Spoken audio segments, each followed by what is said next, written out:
To get more updates to the related topics, please subscribe the channel and press the bell icon. You will get the notifications.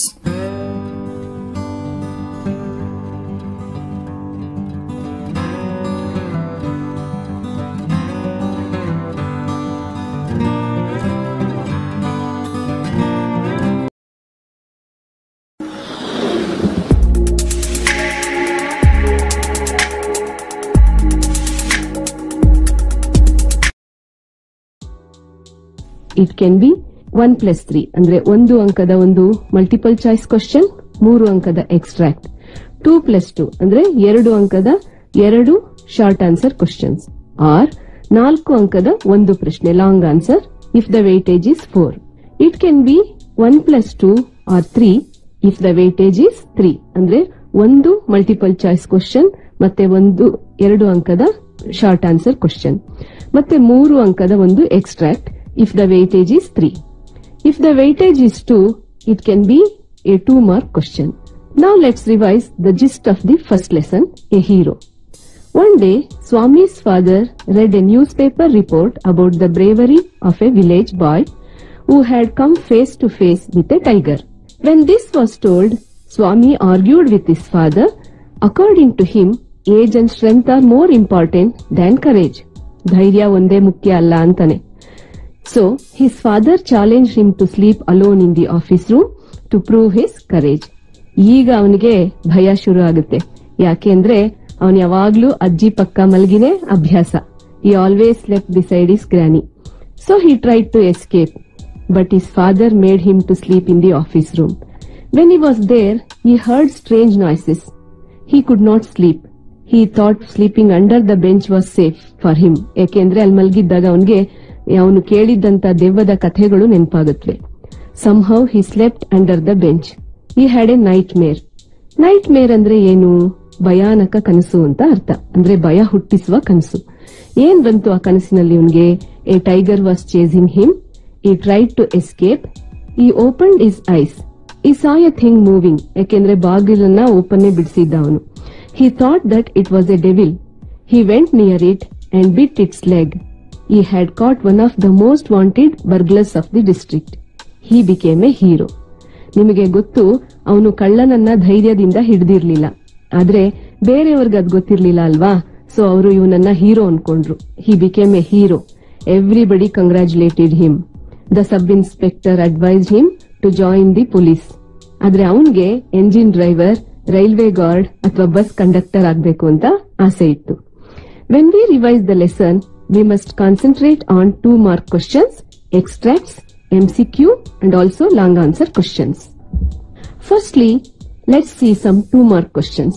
What did the newspaper report about the boy? ನಿಮ್ಗೆ ಏನ್ ಬರ್ದಿತ್ತು ಅಂತ? ಹುಡುಗನ ಸಾಹಸದ ಬಗ್ಗೆ ಬರ್ದಿತ್ತು. It wrote about the bravery of a village boy who had come face to face with a tiger. It also wrote how he managed to stay on top of a tree for half a day till he was rescued. ಮಕ್ಳೇ, ನೀವು ಉತ್ತರ ಬರೀಬೇಕಾದ್ರೆ key points ಮೇಲೆ ಗಮನ ಹರಿಸಬೇಕು. ಕೆಲವು ಮಕ್ಕಳು ಏನ್ ಮಾಡ್ತಾರೆ ಅಂದ್ರೆ ಒಂದು 10 ಸೆಂಟೆನ್ಸ್ ಬರೀತಾರೆ, 4-5 ಸೆಂಟೆನ್ಸ್ ಕೇಳಿದ್ರೆ, ಆದ್ರೆ ಅಲ್ಲಿ ಕೀ ಪಾಯಿಂಟ್ಸ್ ಇರಲ್ಲ. ನೀವೇನಾದ್ರೂ ಡೀಟೇಲ್ ಆಗಿ ಉತ್ತರ ಬರೆದಾಗ ಕೀ ಪಾಯಿಂಟ್ಸ್ ಅನ್ನ ಅಂಡರ್ಲೈನ್ ಮಾಡಿ. ಈಗ ಇನ್ನೊಂದು ಪ್ರಶ್ನೆ ನೋಡಿ. How did Swami's view differ from that of his father about courage? According to Swami's father, courage was more important than age and strength. But according to Swami, strength was more important. What challenge did Swami's father put to Swami? Why? ಹೀಗೆ ಒಂದು ಪ್ರಶ್ನೆ ಇದೆ. ಇದು 2 ಪ್ರಶ್ನೆಗಳಿರುತ್ತೆ. ನೀವು ನೋಡಿ ಎರಡಕ್ಕೂ ಉತ್ತರ ಬರೀಬೇಕಾಗುತ್ತೆ. Swami's father challenged him to sleep in the office room. According to his father, sleeping beside his granny was a disgraceful thing. Also, he wanted Swami to prove his courage. ಅವನು ಕರೇಜ್ ಅನ್ನ prove ಮಾಡ್ಲಿ ಅಂತ ಮಲಗಿಸಿರ್ತಾನೆ. ಈಗ ನೋಡಿ, ಇನ್ನೊಂದು, ಅವನು ಹೇಳಿದ ತಕ್ಷಣ ಒಪ್ಕೊಂಡ್ಬಿಡಲ್ಲ ಅಲ್ಲಿ ಮಲ್ಕೊಳ್ಳೋದಿಕ್ಕೆ. He started giving some excuses. He wanted to escape from his father. So ಅದರ ಮೇಲೆ ಹೀಗೆ ಕ್ವಶನ್ ಇರುತ್ತೆ. What excuses did Swami give to escape from his father? He tried to change the topic. He started speaking about the cricket club in his school. He said that he would sleep from the 1st of next month. He said that his father's office room was dusty and there might be scorpions behind his father's law book. ಆತರ ಹೇಳಿ excuses ನ ಕೊಡ್ತಾನೆ. Why was Swami congratulated? Swami had caught one of the most wanted burglars of the district, so he was congratulated. ಇನ್ನೊಂದು ನೋಡಿ ಪ್ರಶ್ನೆ, How was Swami congratulated? ನೀವು ಪ್ರಶ್ನೆಯನ್ನ ಸರಿಯಾಗಿ ಓದಿಕೊಂಡು ಉತ್ತರ ಬರಿಬೇಕು ಮಕ್ಕಳೇ. ಯಾಕೆ ಅಂದ್ರೆ ನೀವು ಎಕ್ಸಾಮ್ ಬರೆಯುವಂತ ಒಂದು ಬಿಸಿನಲ್ಲಿ ಏನ್ ಮಾಡ್ತೀರಾ, ವೈ ವಾಸ್ ಸ್ವಾಮಿ ಕಂಗ್ರಾಚುಲೇಟೆಡ್ ಅಂತ ಇದೆಯೋ ಅಥವಾ ಹೌ ವಾಸ್ ಸ್ವಾಮಿ ಕಂಗ್ರಾಚುಲೇಟೆಡ್ ಅಂತ ಇದೆಯೋ ನೋಡದೆ ನೀವು ಉತ್ತರನ ಬರೆದ್ಬಿಡ್ತೀರಾ. ಸರಿಯಾಗಿ ನೋಡಿ ಓದ್ಕೊಂಡು ಉತ್ತರನ ಬರೀರಿ. ಹಾಗಾದ್ರೆ ಇದಕ್ಕೇನು ಉತ್ತರ? How was Swami congratulated? Swami's classmates looked at him with respect. His father patted his back. His headmaster called him a true scout. If you know answer for these questions, you can also answer extract questions. ಈಗ ಒಂದು example ನೋಡೋಣ. You must sleep alone hereafter. ನೋಡಿ, ಪ್ರಶ್ನೆ ನೋಡ್ತಿದ್ದಾಗೆ, statement ನೋಡ್ತಿದ್ದಾಗೆ ನಿಮಗ್ ಗೊತ್ತಾಗುತ್ತೆ. Who said this? Swami's father. ನೋಡಿ, ಹೂ ಸೆಡ್ ದಿಸ್ ನ who is the speaker, who said this ಈ ತರನು ಕೇಳ್ಬೋದು. ಸೊ ಇಲ್ಲಿ Swami's father said this. Why did the speaker want the other person to sleep alone? He wanted him to prove his courage. Who did he usually sleep with? With his granny. So ನೀವು ಇದನ್ನ 2 ಅಂಕದಲ್ಲಿ ಕಲ್ತಿದ್ದೀರಾ. ಅದನ್ನೇ ಇಲ್ಲಿ extract ಅಲ್ಲಿ answer ಮಾಡ್ತೀರಾ. Any line can be asked for extract. ಯಾವ line ಬೇಕಾದ್ರೂ ಕೇಳಬಹುದು. ಶಿಕ್ಷಕರು ಸಹ ಇದ್ರ ಕಡೆ ಗಮನ ಕೊಟ್ಟು ಈ ರೀತಿ ಸ್ಟೇಟ್ಮೆಂಟ್ಸ್ ನ ನೀವು ಸೆಲೆಕ್ಟ್ ಮಾಡಿ ಅದಕ್ಕೆ ಕ್ವಶನ್ಸ್ ಅನ್ನ ಫ್ರೇಮ್ ಮಾಡ್ಕೋಬೇಕು. ಹೇಗೆ? ಒಂದು ಸ್ಟೇಟ್ಮೆಂಟ್ ಸೆಲೆಕ್ಟ್ ಮಾಡಿದ್ರೆ ಅದಕ್ಕೆ select some sentences, put some questions like who said this, who was this said to, when was this said, why was this said? If there is a new word, what is the meaning of that word? For example, a frightful proposition he thought anta ಒಂದು statement ಇದೆ ನೋಡಿ ಇಲ್ಲಿಗ. Who does he refer to? He refers to Swami. Who had given that proposition? Swami's father. What does proposition mean in this context? It means suggestion. So ಈ ರೀತಿ ಹೊಸ ಪದಗಳಿದ್ದಾಗ ಅದರದ ಅರ್ಥವನ್ನು ನೀವು ಬರ್ಕೊಂಡು ಪ್ರಾಕ್ಟೀಸ್ ಅನ್ನ ಮಾಡ್ಕೊಳ್ಬೇಕಾಗುತ್ತೆ. ಹಾಗೇನೆ ಶಿಕ್ಷಕರು ಮತ್ತೆ ಹೇಗಿದನ್ನ ಅಭ್ಯಾಸ ಮಾಡಿಸಬಹುದು ಅಂದ್ರೆ ರೋಲ್ ಪ್ಲೇ ಮೂಲಕ ಈ ಎಕ್ಸ್ಟ್ರಾಕ್ಟ್ಸ್ ಅನ್ನ ಅಭ್ಯಾಸ ಮಾಡಿಸಬಹುದು. ಇಬ್ಬರಿಗೂ ಸಹ ರೋಲ್ ಅನ್ನ ಕೊಟ್ಟು, ಸ್ವಾಮಿಸ್ ಫಾದರ್ ಒಂದು ರೋಲು ಮತ್ತೆ ಮಗಂದು ಸ್ವಾಮಿದು ಒಂದು ರೋಲ್ ಅನ್ನ ಕೊಟ್ಟು ಅವ್ರ ನಡುವೆ ನಡೆಯುವಂತ ಸಂಭಾಷಣೆಯನ್ನ ನೀವು ಅಭ್ಯಾಸ ಮಾಡಿದ್ರೆ ಅಲ್ಲಿ ಯಾರು ಹೇಳಿದ್ರು, ಯಾರಿಗ್ ಹೇಳಿದ್ರು ಮತ್ತೆ ಯಾವ ಸಂದರ್ಭದಲ್ಲಿ ಹೇಳಿದ್ರು ಅಂತ ಒಂದು ಅವ್ರಿಗೆ ಉತ್ತರ ಬರೆಯೋದು ಸುಲಭ ಆಗತ್ತೆ. ಹಾಗೆ MCQಗೂ ಸಹ ಪ್ರತಿ ಸಾಲನ್ನ ಅರ್ಥ ಮಾಡ್ಕೊಂಡು ಉತ್ತರ ಬರಿಬೇಕು. ನೀವು ಟೆಕ್ಸ್ಟ್ ಅನ್ನ ಚೆನ್ನಾಗಿ ಓದ್ಬೇಕು. ಯಾವುದೇ ಲೈನ್ ಬೇಕಾದ್ರೂ MCQ ನಲ್ಲೂ ಸಹ ನಿಮ್ಗೆ ಕೊಡ್ಬೋದು. ನಿಮ್ಗೆ ಮೊದಲನೇ ಬಾರಿ ಓದ್ದಾಗ ಏನಾಗುತ್ತೆ, ಎಲ್ಲಾ ಆಪ್ಷನ್ ಸರಿ ಇದೆ ಅನ್ಸುತ್ತೆ. ಆದ್ರೆ ನಿಮ್ಗೆ ಯಾವ್ದು ಸರಿ ಅಂತ ಚೂಸ್ ಮಾಡೋದಿಕ್ಕೆ ತಿಳಿದಿರ್ಬೇಕು. ಉತ್ತರ ಬರೆಯುವಾಗ ಟಿಕ್ ಮಾಡಬೇಡಿ ಮಕ್ಳೇ. ಆಪ್ಷನ್ ನ ಲೆಟರ್ ಬರೆದು ಉತ್ತರ ಬರೀಬೇಕು. ಉದಾಹರಣೆಗೆ, Swami's father made Swami to sleep in the office room because ಅಂತ ಒಂದು ಪ್ರಶ್ನೆ ಇದೆ ಅನ್ಕೊಳ್ಳಿ. ಅದಕ್ಕೆ ಉತ್ತರ ಸಿ ನಲ್ಲಿರುತ್ತೆ. ಏನು? He wanted him to prove his courage ಅಂತ. ಆಗ ನೀವೇನ್ ಮಾಡ್ಬೇಕು, ಸಿ ಬರೆದು ಅದು ಆಪ್ಷನ್ ನ ಲೆಟರ್ ಬರೆದು he wanted him to prove his courage ಅನ್ನೋದನ್ನ ಬರಿಬೇಕಾಗುತ್ತೆ.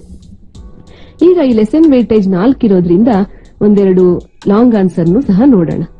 A report about the boy in the newspaper was an unexpected event in Swami's life. Justify. ಅಥವಾ how did Swami become a hero overnight? ಎರಡೂ ಪ್ರಶ್ನೆ ಕೊಟ್ಟು ಸಹ ಏನೇನ್ ಬರಿಬೇಕಾಗುತ್ತೆ ನೀವು? About the report, his argument with his father, the challenge that his father put to him, his experience in the office room, then how he caught the burglar. ಇದಿಷ್ಟನ್ನು ನೀವು ಬರಿಬೇಕಾಗುತ್ತೆ. ಇನ್ನೊಂದು ಪ್ರಶ್ನೆ ಹೀಗಿದೆ ನೋಡಿ. Narrate Swami's dreadful experience when he was sleeping under the bench. ಬೆಂಚಿನ ಕೆಳಗೆ ಮಲಗಿರ್ಬೇಕಾದ್ರೆ ಅವ್ನಿಗೆ ಏನ್ experience ಆಯ್ತು ಅಂತ ನೀವು ಈ ಪ್ರಶ್ನೆಗೆ ಬರಿಬೇಕಾಗುತ್ತೆ. Swami went under the bench, he shut his eyes. ನೋಡಿ, ಆದಷ್ಟು ನೀವು ಸೆಂಟೆನ್ಸ್ ಅನ್ನ ಸಿಂಪಲ್ ಆಗಿ ಫ್ರೇಮ್ ಮಾಡ್ಕೊಳ್ಳಿ. ಈಸಿಯಾಗಿ ಉತ್ತರವನ್ನ ಬರೆಯಬಹುದು ನೀವು. He shut his eyes, covered himself with the blanket, soon he fell asleep, he had a nightmare. ನಿಮ್ಗಾಗ್ಲೇ ಗೊತ್ತಿದೆ ನೈಟ್ ಮೇರ್ ಬಗ್ಗೆ ಅರ್ಥ ಏನು ಅಂತ. A tiger was chasing him, he could not escape, he opened his eyes with desperate effort, he heard rustling sound, he tried to look out in the darkness, he saw something moving, ಅವನೇನ್ ಅನ್ಕೊಂಡ ಅದು ದೆವ್ವ ಅಂತ ಅನ್ಕೊಂಡ. ಯಾಕೆಂದ್ರೆ ಅವನು ದೆವ್ವದನ್ನ ನೆನ್ಸ್ಕೊಳ್ತಾ ಇದ್ದ. ಯಾವುದೇ ಸಮಯದಲ್ಲಿ ದೆವ್ವ ಬಂದು ಅವನನ್ನ ಅಟ್ಯಾಕ್ ಮಾಡಬಹುದು ಅಂತ ಎಕ್ಸ್ಪೆಕ್ಟ್ ಮಾಡ್ತಾ ಇದ್ದ. He thought that it was the ghost who would attack him. He crawled from there. ಅವನ್ ಅನ್ಕೊಂಡ ಇಲ್ಲೇ ಇದ್ರೂ ದೆವ್ವ ಬಂದು ನನ್ನನ್ನ ಅಟ್ಯಾಕ್ ಮಾಡೇ ಮಾಡುತ್ತೆ, ಅದಕ್ ಬದಲು ಹೊರಗಡೆ ಹೋಗ್ಬಿಡೋಣ ಅನ್ಕೊಂಡು caught hold of that figure and bit it hard to save himself, and he became a hero.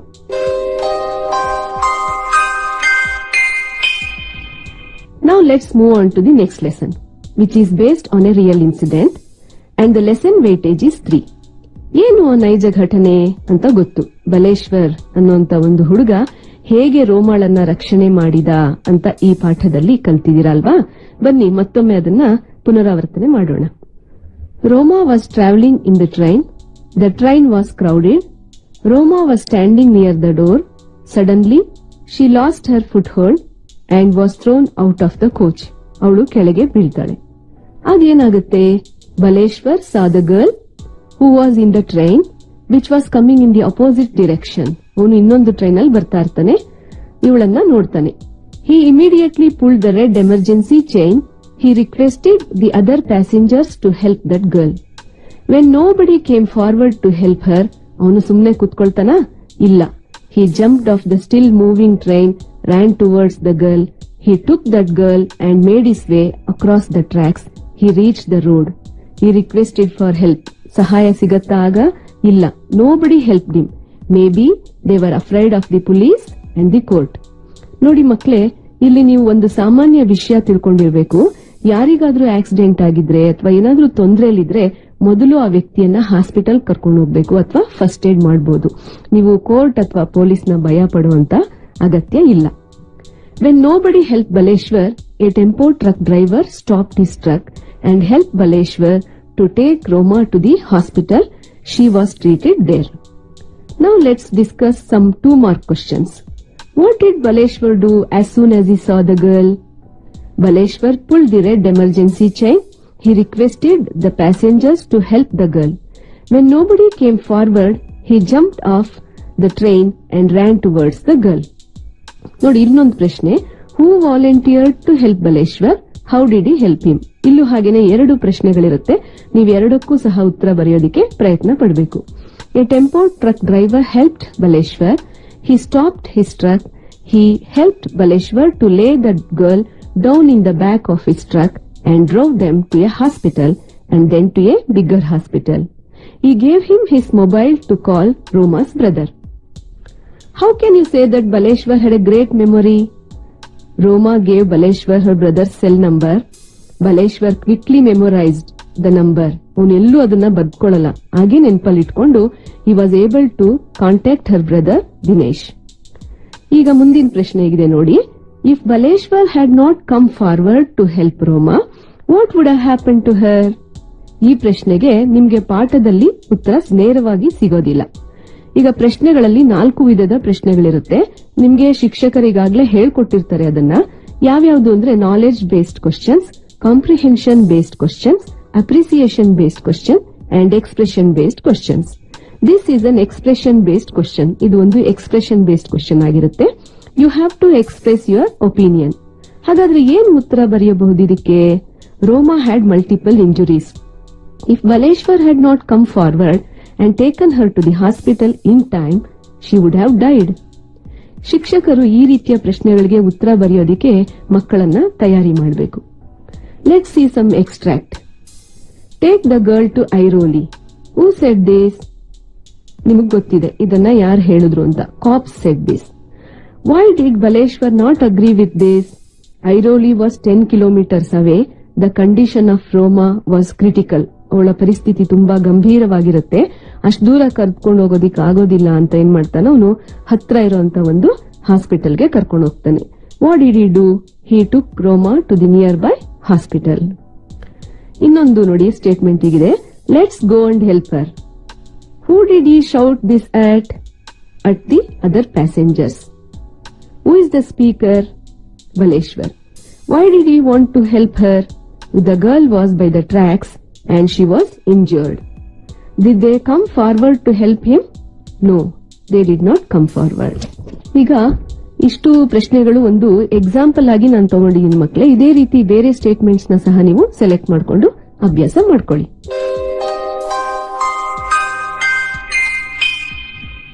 Now let's move on to the next lesson, Gentleman of Rio and Medio. And the lesson weightage is 3. So, you must learn MCQs, 2-mark questions and extracts. The gist of the lesson is like this. The storyteller wanted to buy Don Anselmo's property for his American friends. The old man was not in a hurry to sell his property. Antu konege Anselmo ಮಾರೋದಿಕ್ಕೆ ಒಪ್ಕೊಳ್ತಾನೆ. Finally, he agreed to sell it for $1,200. After this, the Americans came to know that the old man had more land. So they were ready to pay money for that land as well. ಇಲ್ಲಿ Americans ಎಷ್ಟು ಒಳ್ಳೆಯವರು ಅಂತ ನಮಗೆ ಗೊತ್ತಾಗತ್ತೆ ಈ ಪಾಠದಲ್ಲಿ. ಆನ್ಸೆಲ್ಮೋ refused that amount which was fortune for him. ಇಲ್ಲಿ ಆನ್ಸೆಲ್ಮೋವಿನ ಗುಣ ತಿಳಿಯುತ್ತೆ. After some days, American complained about the children who came every day and played under the tree. ಮಕ್ಕಳಲ್ಲಿ ಏನ್ ಮಾಡ್ತಾ ಇದ್ರು? ಮರದ ಸುತ್ತ ಸಣ್ಣ ಬೇಲಿ ಹಾಕಿ ಆಟ ಆಡ್ತಿದ್ರು. ಏನಾದ್ರೂ ಹೇಳಿದ್ರೆ they spoke back in Spanish and laughed. So they came to complain against these children. The trees belong to the children, Anselmo told like this. The trees are not mine. They belong to the children. I sold only the land ಅಂತ ಹೇಳ್ತಾನೆ. ಇಲ್ಲಿ ಆನ್ಸೆಲ್ಮೋವಿಗೆ ಮಕ್ಕಳ ಬಗ್ಗೆ ಎಷ್ಟು ಕಾಳಜಿ ಇತ್ತು ಅಂತ ನಮ್ಗೆ ಗೊತ್ತಾಗುತ್ತೆ. He planted a tree when a child was born in that village. The Americans were the legal owners, but they were moved by the generosity of the old man and they decided to buy the trees individually from the children. So ಇದು gist of the lesson ಆಗಿದೆ. ಇದನ್ನ ನೀವು ಅರ್ಥ ಮಾಡ್ಕೊಂಡ್ರೆ ಯಾವುದೇ ಪ್ರಶ್ನೆ ಎಲ್ಲಾ ಪಾಠದ್ದು 3 ಪಾಠದ್ದು ಅಷ್ಟೇ ಮಕ್ಕಳೇ, ನೀವು ಜಿಸ್ಟ್ ಅನ್ನ ಅರ್ಥ ಮಾಡ್ಕೊಂಡ್ಬಿಟ್ರೆ ನೀವು ಯಾವುದೇ 2 ಅಂಕದ ಪ್ರಶ್ನೆ ಆಗ್ಲಿ, MCQ ಆಗ್ಲಿ ಅಥವಾ ಎಕ್ಸ್ಟ್ರಾಕ್ಟ್ ಕ್ವಶನ್ ಆಗ್ಲಿ ಆನ್ಸರ್ ಮಾಡೋದು ಸುಲಭ ಆಗಿರುತ್ತೆ. ಅವನ ಫಿಸಿಕಲ್ ಅಪಿಯರೆನ್ಸ್ ಸಹ ಈ ಪಾಠದಲ್ಲಿ ಬಂದಿದೆ. ಹೇಗಿತ್ತು? He was a very simple man. Anselmo wore an old green faded coat. The gloves were old and torn. He carried the cane, which was the skeleton of a worn-out umbrella. Why did the storyteller offer more money to the old man? The Americans found that Anselmo owned more land than he thought of selling, so they offered more money for that land. How can you say that Don Anselmo was a man of principles?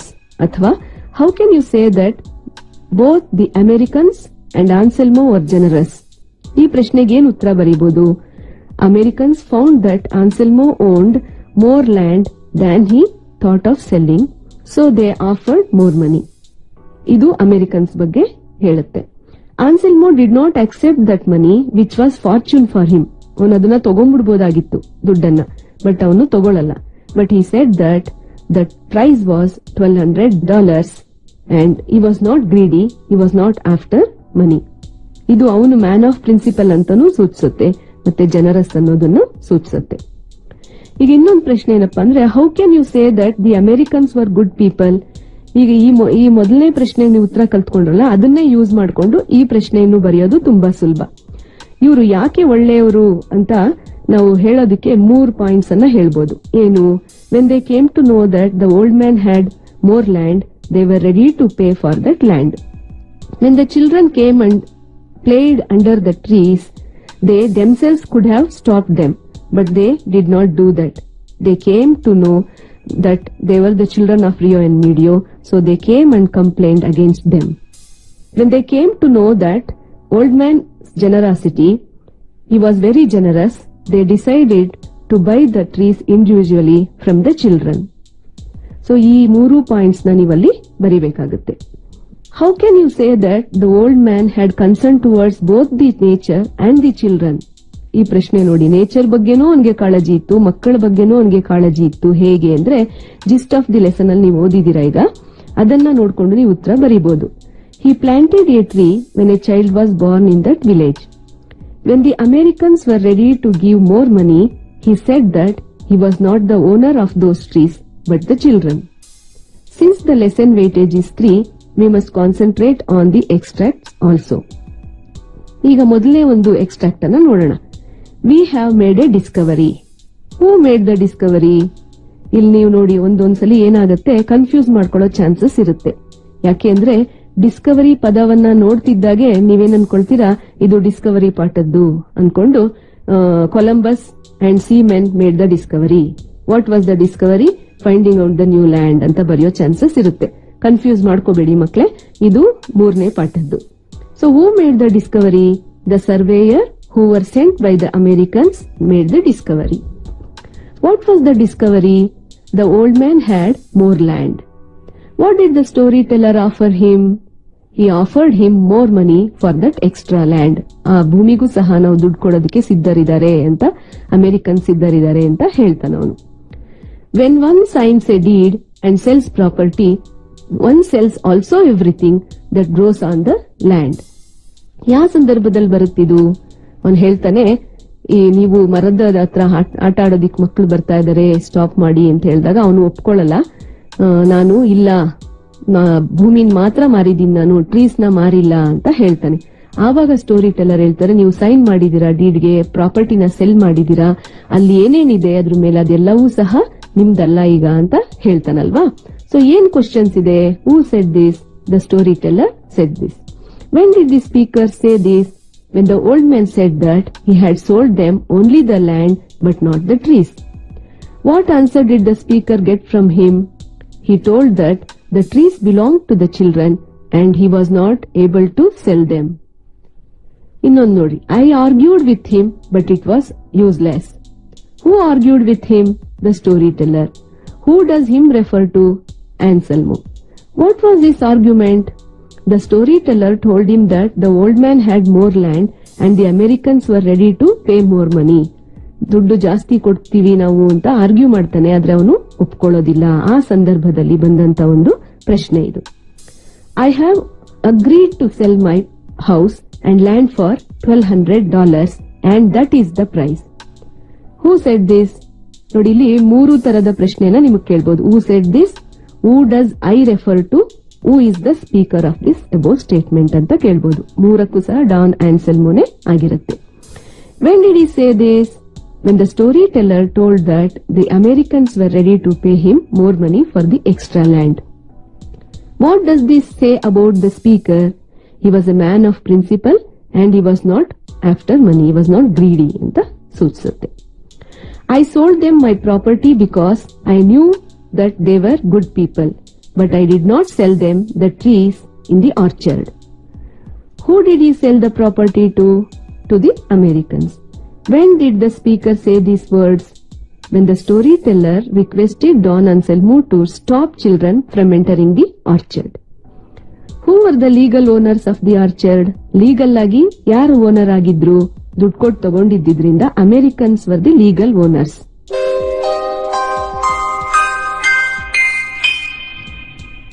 So ಈಗ ಇಲ್ಲಿವರೆಗೆ ಯಾವ್ಯಾವ ಪ್ರಶ್ನೆಗಳನ್ನ discuss ಮಾಡಿದ್ವಿ 3 ಪಾಠದಿಂದ ಅಂತ ಮತ್ತೆ ಒಮ್ಮೆ ನೋಡೋಣ ಬನ್ನಿ. ಎ ಹೀರೋ ಪಾಠದ 2 ಅಂಕದ ಪ್ರಶ್ನೆಗಳು. ಈ ಪ್ರಶ್ನೆಗಳನ್ನ ಒಂದ್ ಕಡೆ ನೀವು ನೋಟ್ ಮಾಡಿಕೊಂಡು ಅಭ್ಯಾಸ ಮಾಡಬಹುದು. How was Swami's view differ from that of his father? What challenge did Swami's father put to Swami? Why? What excuses did Swami give to escape from his father?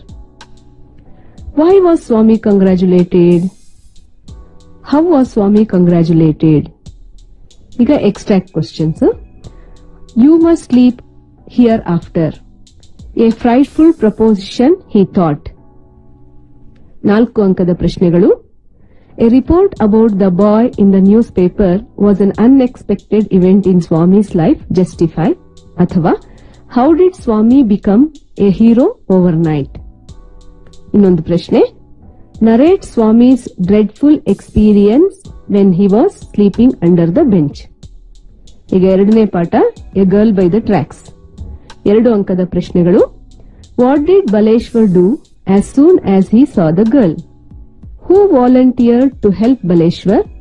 How did he help him?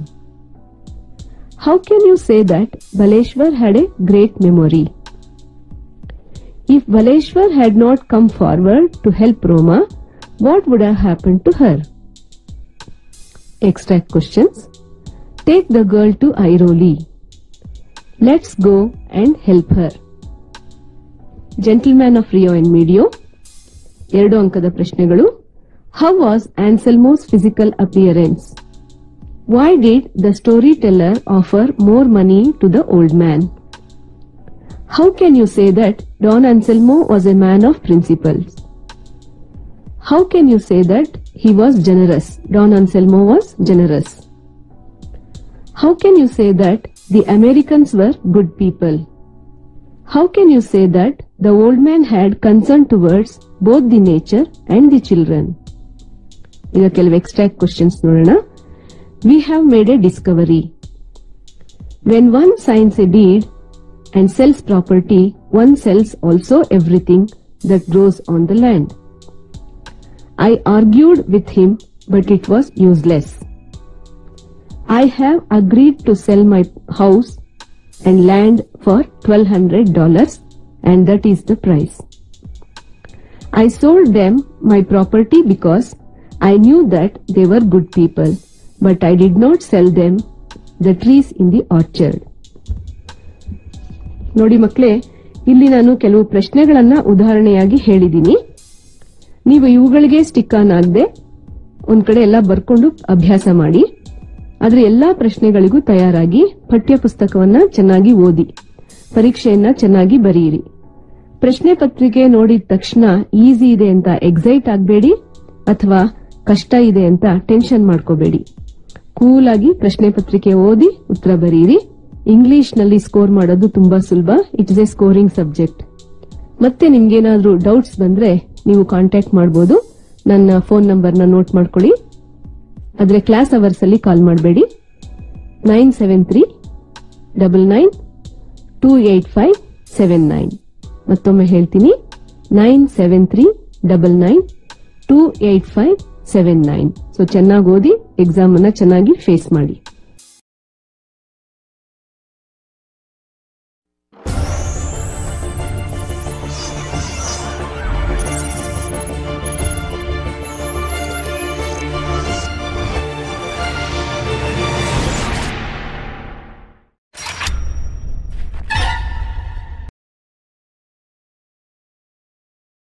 To get more updates to the related topics, please subscribe the channel and press the bell icon.